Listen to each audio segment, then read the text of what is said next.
Terkait dengan akar permasalahan dari Palestina, kemudian Israel, ini bukankah sudah dibahas pada pertemuan ataupun sidang di ICJ sebelumnya yang salah satu mandatnya adalah Israel harus melakukan gencatan senjata. Tapi situasinya saat ini ternyata tidak dilakukan oleh Israel. Sebetulnya gimana sih Pak ini secara implementasinya? Bukankah ICJ ini termasuk posisi yang cukup kuat di internasional? Baik.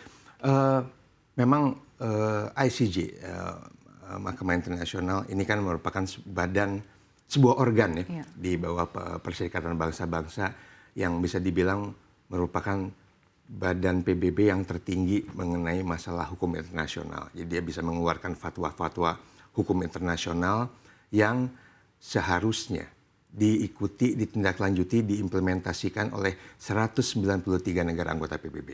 Nah, dalam hal ini memang secara terpisah, ICJ sudah banyak mengeluarkan berbagai macam keputusan hukum yang antara lain belum lama ini mengeluarkan keputusan bahwa okupasi pendudukan Israel di Palestina adalah hal ilegal yang harus segera dihentikan.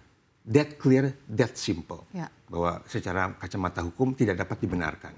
Nah, memang ada hal-hal yang perlu dilakukan oleh occupying power, negara yang sedang melakukan pendudukan, itu tetap harus memperhatikan bagaimana masalah kemanusiaan, bagaimana masalah administrasi dari tempat yang sedang diduduki tersebut. Itu ada di bawah Geneva Convention. Tapi yang paling pasti sebetulnya keputusannya jelas bahwa okupasinya ilegal. Hentikan. That's it. Hanya memang masalah implementasi, masalah turunan dari keputusan tersebut memang bukan dilakukan oleh Mahkamah Internasional. Yang harus melakukan mengawal dari keputusan tersebut sebetulnya adalah badan PBB lainnya. Baik itu Majelis Umum PBB yang beranggotakan 193 negara anggota PBB atau yang paling penting sebetulnya Dewan Keamanan PBB.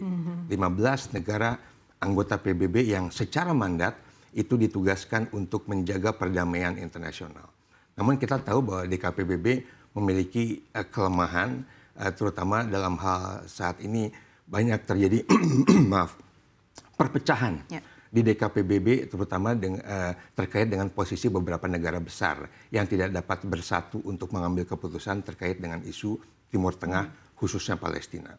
Nah, jadi kita juga berharap bahwa keputusan Mahkamah Internasional ini dapat dikawal bersama oleh masyarakat internasional agar paling tidak DKPBB pun dapat melakukan mandatnya untuk menindaklanjuti bagaimana supaya keputusan Mahkamah Internasional ini bisa diimplementasikan lebih lanjut. Termasuk bagaimana peran Indonesia ya Pak ya. Tapi dalam pertemuan di OKI, pertemuan luar biasa OKI pada pekan lalu, apa sih Pak sebetulnya yang disuarakan atau yang diusulkan oleh Indonesia khususnya? Ya, ada 3 poin penting yang disuarakan oleh Indonesia pada saat Bapak Menteri Luar Negeri menyampaikan statement nasional Indonesia. Pertama, Indonesia bilang, yuk kita sama-sama kawal, kita sama-sama dorong kesepakatan gencatan senjata supaya terus berlangsung. Karena saat ini di bawah gencatan senjata yang bertahap ini seharusnya sudah memasuki fase kedua. Namun unfortunately memang Israel terlihat tidak mau memenuhi bargain partnya sehingga menunda pelaksanaan gencatan senjata ini. Kemudian kita juga mendorong untuk segera mempersiapkan rencana the day after. Rencana ke depannya apa? Terutama terkait dengan rekonstruksi tadi.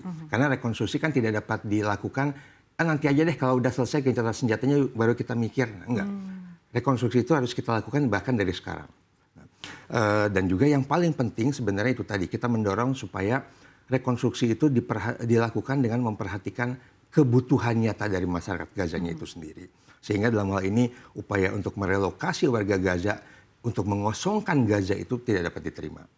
Terakhir yang paling penting adalah bahwa Indonesia juga menyampaikan bahwa root causes tadi, two-state solutions harus terus disuarakan. Dalam hal ini Indonesia juga menyampaikan kesiapannya untuk mengirim pasukan pemeliharaan perdamaian di bawah kerangka PBB untuk dikirimkan ke Gaza ataupun di wilayah Palestina manapun apabila memang terdapat mandat dari DKPBB. Karena bagaimanapun juga memang kehadiran dari pasukan pemeliharaan perdamaian itu harus memerlukan mandat dari DKPBB. Tugasnya apa Pak nanti? Yang tugasnya macam-macam. Artinya itu tergantung mandat yang disepakati oleh DKPBB.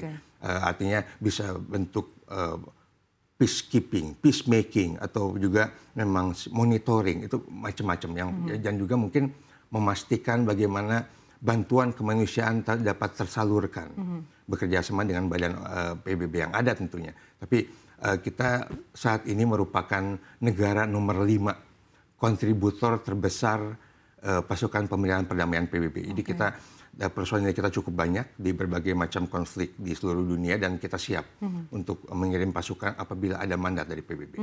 Terkait dengan bantuan kemanusiaan saat ini kan aksesnya dibatasi ya Pak. Bagaimana Indonesia memastikan bahwa memang bantuan yang diberikan atau disalurkan oleh Indonesia ini betul-betul tepat sasaran ke warga Palestina? Ya, memang sangat disayangkan bahwa saat ini jelas-jelas Israel melanggar hukum humaniter internasional dengan melakukan blokade terhadap bantuan kemanusiaan yang seharusnya diberikan kepada siapapun yang membutuhkan di daerah yang terdampak konflik. Dan dalam hal ini Indonesia terus bekerja sama terutama dengan negara-negara yang langsung berbatasan, khususnya Mesir, untuk dapat secara kontinu mencari cara untuk penyaluran bantuan kemanusiaan meskipun banyak titik-titik yang saat ini diblokade. Dan tentunya dalam hal ini Indonesia terus meminta masyarakat internasional juga memberikan dukungan dalam bentuk apapun kepada badan PBB yang namanya UNRWA tadi. Ya. Karena bagaimanapun salah satu badan terpenting di forum internasional yang saat ini memiliki mandat untuk menyalurkan bantuan kemanusiaan ke Palestina adalah UNRWA. Sehingga kita tidak dapat menerima ketika kemarin Israel tidak lagi memberikan akses kepada UNRWA untuk melakukan kegiatannya di Palestina. Buat kita itu menambah kesengsaraan masyarakat Palestina yang bahkan tanpa konflik Gaza saja sudah menderita, apalagi sekarang. Tapi sikap apa yang ditunjukkan ketidakterimaan Indonesia terhadap hal yang dilakukan Israel tersebut? Yang pasti kita terus bekerja sama dengan negara-negara yang sekiranya masih memiliki akses atau juga beberapa lembaga internasional termasuk Palang Merah Internasional untuk mencari kemungkinan bantuan-bantuan dari Indonesia itu dapat disalurkan pada waktunya. Dan bantuan ini dapat saya tekankan tidak hanya bantuan yang berasal dari pemerintah saja. Karena banyak juga bantuan dari masyarakat madani, dari civil society Indonesia yang ditujukan untuk seluruh masyarakat warga Palestina secara keseluruhan. Belum lama ini tanggal 26 Februari beberapa minggu lalu Kementerian Luar Negeri juga telah menyelenggarakan peresmian launching campaign pertama untuk penggalangan bantuan kemanusiaan bagi Gaza yang diikuti oleh seluruh perwakilan dari masyarakat madani termasuk dari MUI, Basnas dan juga ada sekitar 30 lembaga masyarakat madani di Indonesia yang sangat hero dengan masalah kemanusiaan di Palestina ini.